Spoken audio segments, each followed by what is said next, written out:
अवधूत चिंतन श्री गुरुदेव दत्त। हाय, कशा आहात?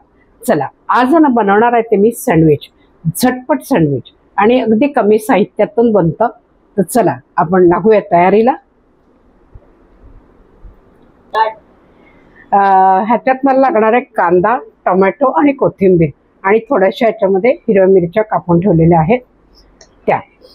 कांदा अगदी बारीक चिरून घ्यायचा आहे, टोमॅटोही बारीक चिरून घ्यायचं आहे आणि सगळं साहित्य आपल्याला एकत्र करायचं आहे।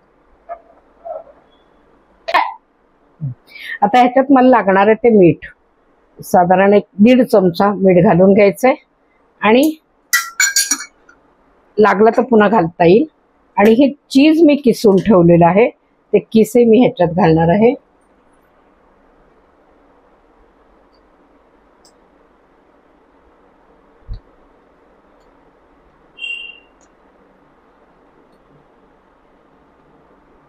बस हे इतकंच साहित्य आपल्याला लागतं। आता हे सगळं आपल्याला सारखं करून घ्यायचंय।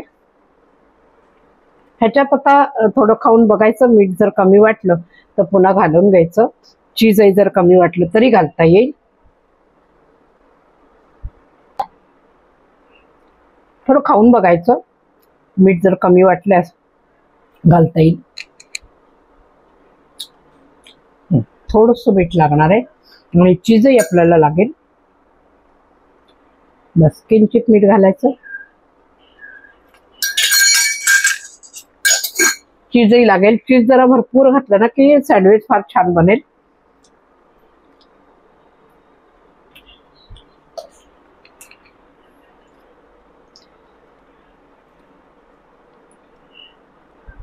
आता सँडविच म्हटलं की ब्रेड आलेच, तर पुढे काय करायचं तेही दाखवते। आता सँडविच बनवायचे तर ह्याच्यामध्ये मला लावायला लागणार आहे ते टोमॅटो सॉस लावणार आहे आणि शेजवान चटणी आणि बटर आपल्याला ह्याच्यामध्ये आपण फ्राय करू त्यावेळेला बटरचा वापर करायचा। तर एका ब्रेडला मी लावणार आहे टोमॅटो सॉस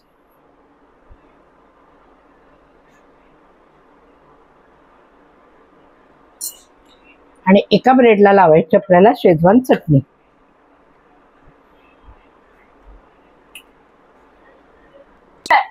आता शेजवान चटणी मी लावली आहे, टोमॅटो सॉस लावलेला आहे, पण तुम्हाला जर तुमच्या चॉईस प्रमाणे तुम्ही याच्यामध्ये वेगळ्या तऱ्हेचे सॉसही वापरू शकता।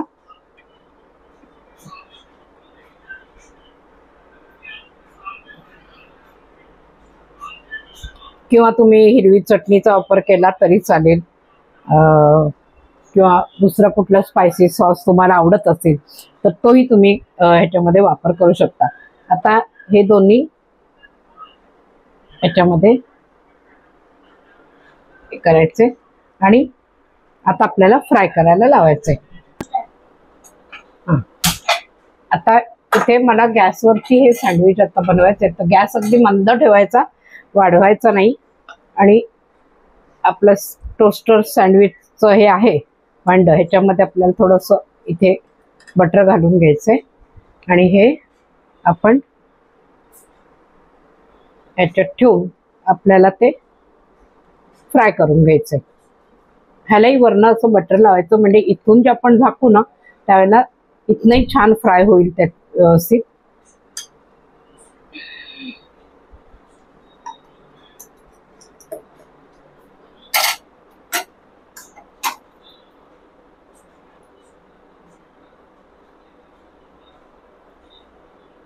मंद आचेवरती हे फ्राय होऊ द्यायचं। हे बघा, आपलं सँडविच रेडी। इतकं झटपट होतं ना आणि खायलाही मस्त लागतं, अगदी छान, कमी साहित्यात आणि लहान मुलांनाही खायला छान असतं। तर चला तुम्ही पण बघा बनवून अशा पद्धतीने सँडविच, आणि आवडल्यास मला कमेंट्स बॉक्समध्ये नक्की कळवा आणि व्हिडिओ आवडल्यास लाईक करा, शेअर करा, सबस्क्राईब करा आणि पुढचा व्हिडिओ बघायला रेडी राहा। चला पुन्हा भेटूया आपण, बाय।